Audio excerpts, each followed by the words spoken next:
praising, from criticizing them.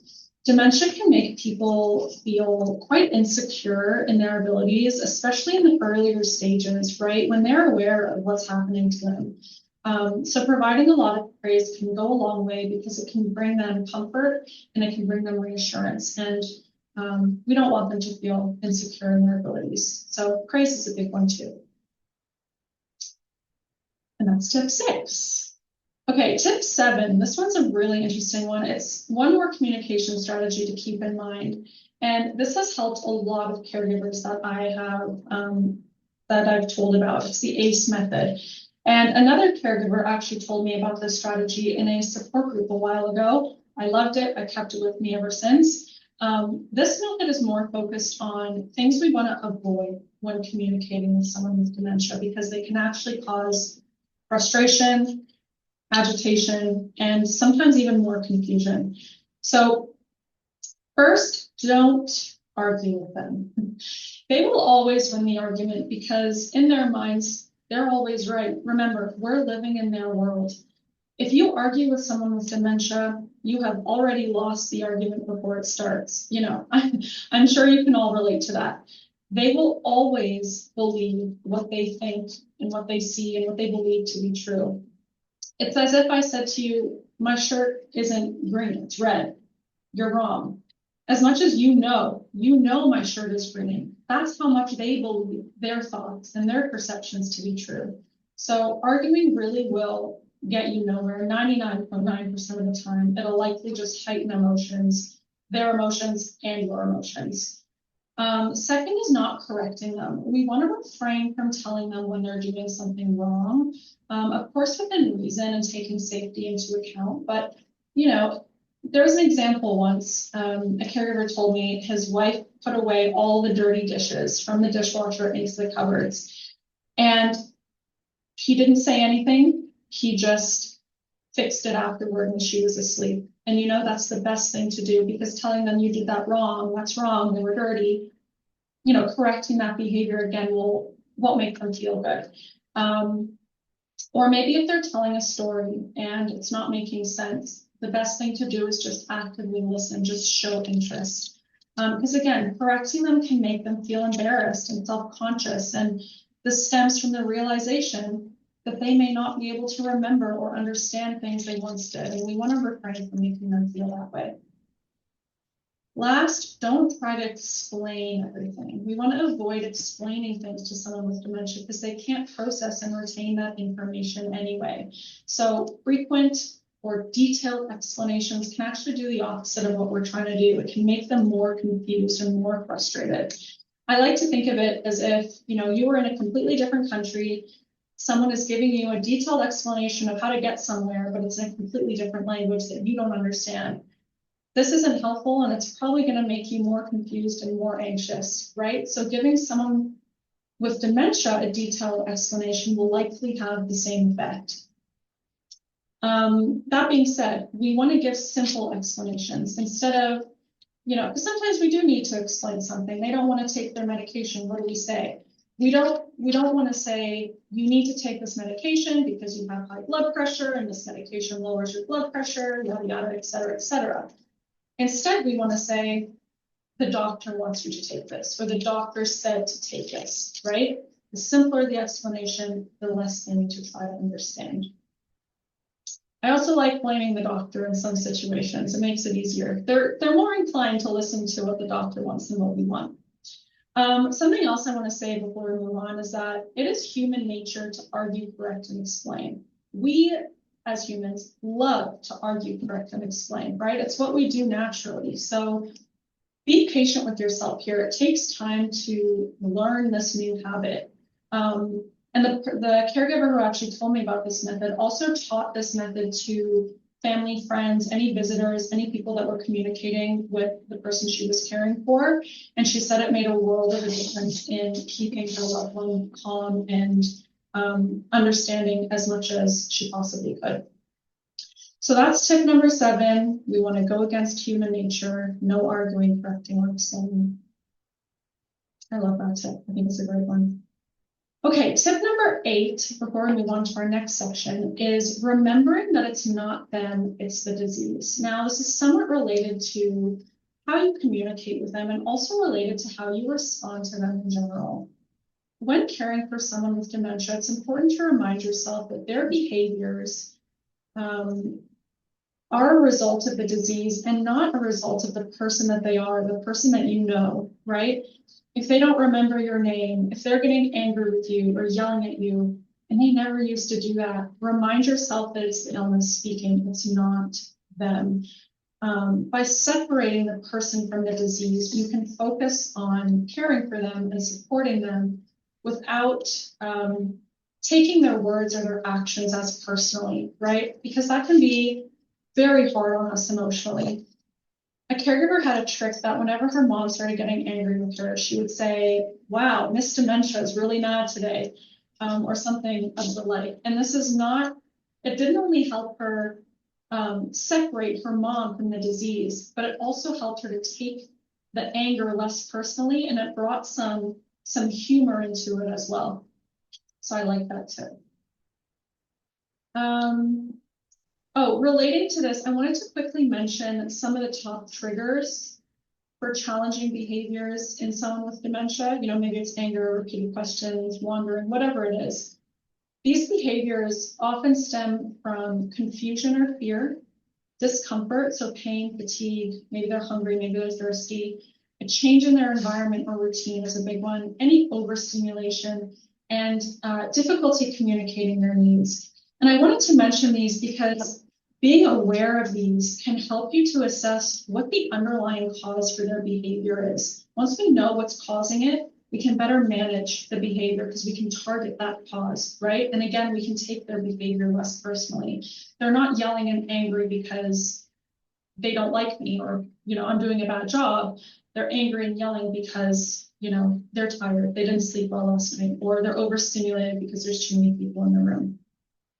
So tip number 8, remind yourself that they are driven, their behaviors are driven by the changes happening in their brain, not the person they are or the relationship that you shared. It is the disease. Okay, our next 2 tips are related to getting help. Time for another question for you. Do you feel like you're doing it all on your own? Yes or no? Do you feel like you're doing it all on your own? Someone said in the chat, can pet therapy help? Yes, absolutely. Absolutely. Music is also very helpful. Okay, so a lot of yeses. Again, some caps lock yeses. A few no's as well. Yes, because I am. 98% yes. Oh, 2 people said 98%. Right. And that's exactly why we need to talk about getting help. We need to talk about tips for getting help. And help can look different than what we think it might look like. The first help I want to talk about is using technology and other aids to help you. This is tip 9. Using these can be really helpful for both of you. So first, memory aids. This is mainly to help the person you care for, but can also help you because it can lead to less repeated questioning. We all know that that can be a source of frustration. So help them find memory strategies that work for them. Maybe it's labels, Post-its, calendars. A few caregivers I know have a really big whiteboard where they update with the date, the weather, meal times, other important things for the day. And that lessens the repeated questions. What's for lunch? What's for lunch? What's for lunch? You can put it on the board. Do be mindful if you use a calendar. You might not want to include upcoming medical appointments or anything else that might cause them anxiety.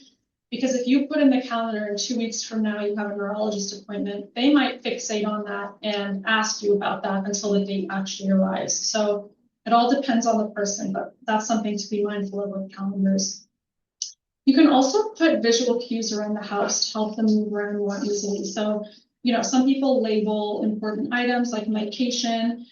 Some people label signs for different rooms using sticky notes to help orient them, the bathroom, bedroom, things like that. I know sticky notes have been used that things like, close the fridge or turn off the tap. Those have saved some people a lot of frustration. So those are some ideas for some memory aids.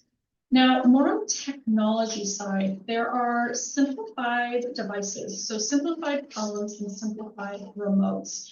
So there are phones designed specifically for seniors, for people with dementia. They have larger buttons and less options, so they can make it, these phones make it easier for someone to stay independent with their phone. And the same for remotes. They have larger buttons, only volume, channel, and power buttons. And again, helps them stay independent when watching TV, which is beneficial for both of you. I know you can get the remotes on Amazon.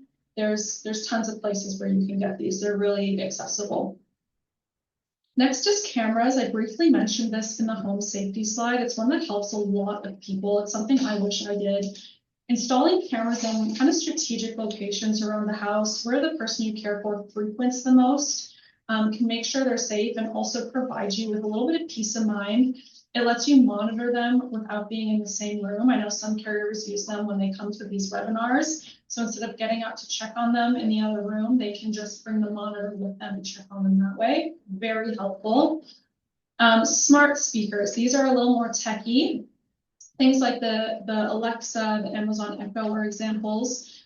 They can be programmed to do so many different things, you know, reminders, alarms, they can play music, they can make phone calls, video calls, all just using your voice, and you ask it to do whatever you want it to do. And some of them have built-in cameras as well. So if you're on the techie side, you can look at those.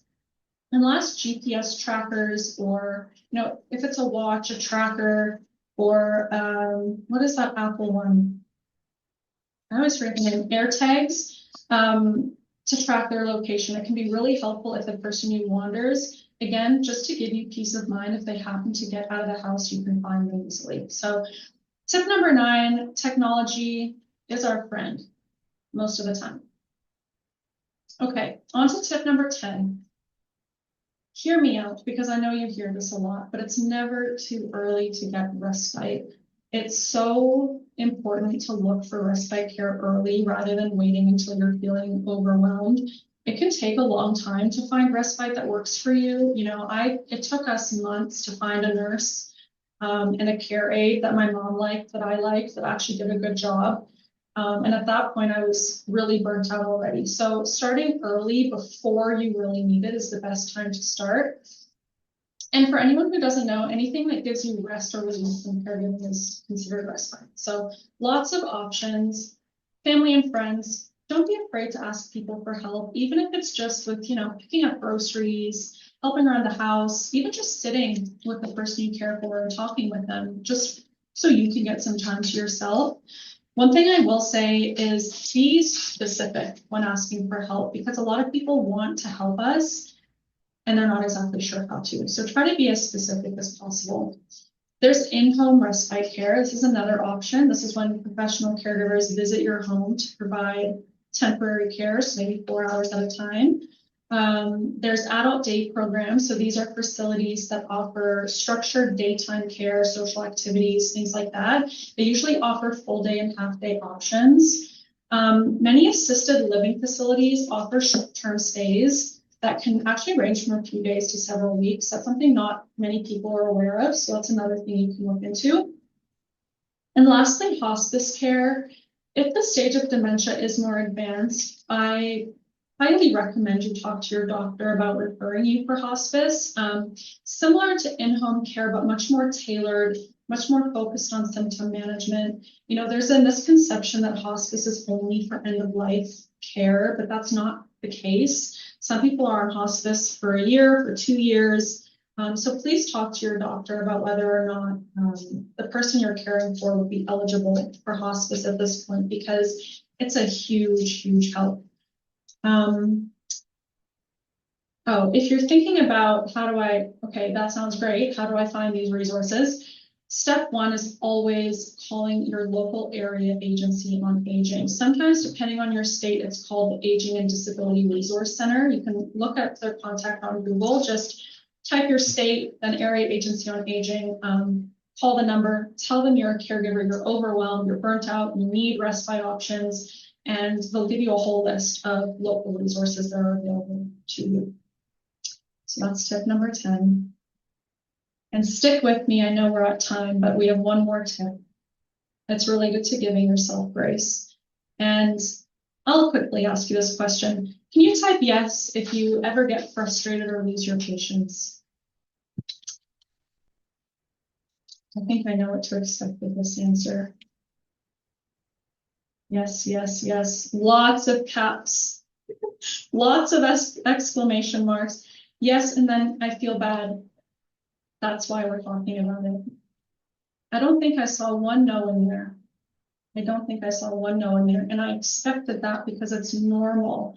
A caregiver said to me once that she had this realization that patience is a finite resource. And it's unfair of us to expect ourselves to have infinite patience because that's impossible. You know, when we feel our patience running out, we feel ourselves getting frustrated. This is alerting us that we need to recharge ourselves. We recharge with self-care, with taking care of ourselves. So tip number 11 is find ways to take care of yourself. Water the parts of you that aren't the caregiver part of you.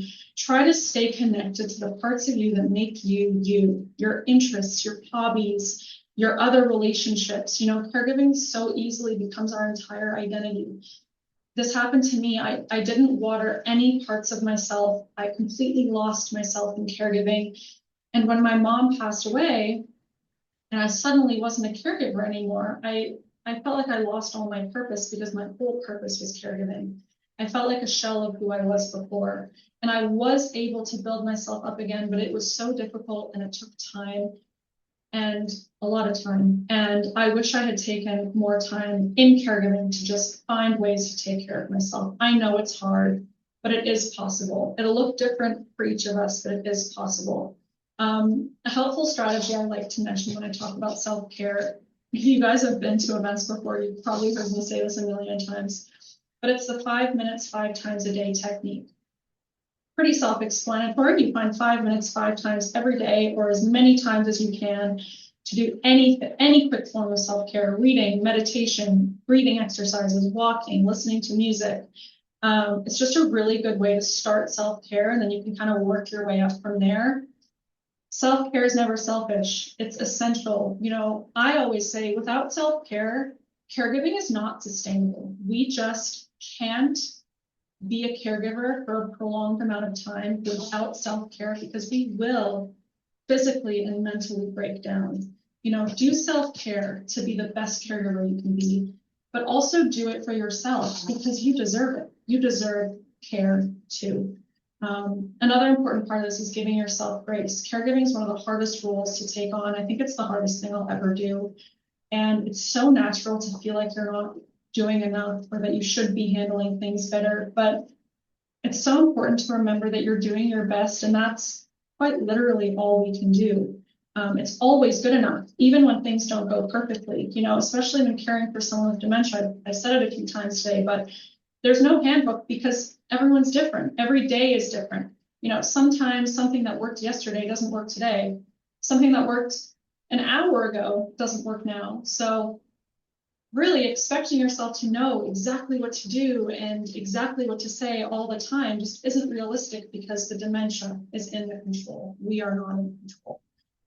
Give yourself permission to make mistakes. Nobody has all the answers. So please be easier on yourself, be kinder to yourself. Now, a quote to finish this webinar off. There are 0 ways to be a perfect caregiver and a million ways to be a good one. Remember, perfection is neither possible nor is it necessary. I always say, nobody knows them like you do. Nobody cares about them like you do. You are the best person to be taking care of them. And your best is always good enough. I'll say it again and again and again. I do want to say, I think it's so wonderful that all these tips today come from different sources. Of course, some come from my experience as a nurse, some from my education, some from my experience caring for my parents, and a lot from fellow caregivers. You know, over the years, I've taken in these nuggets of gold, like the ACE method and living in their world from other caregivers that use Trulta, and I keep those in my toolkit to help even more caregivers like you. So it really is a collaborative effort, and I think that's what caregiving is. It's a collaborative effort. all of us here are a team. We support each other. We're a community. And that concludes our webinar today. Thank you all so much for being here. As always, I greatly appreciate your presence and your participation, and of course, for doing all that you do. Thank you.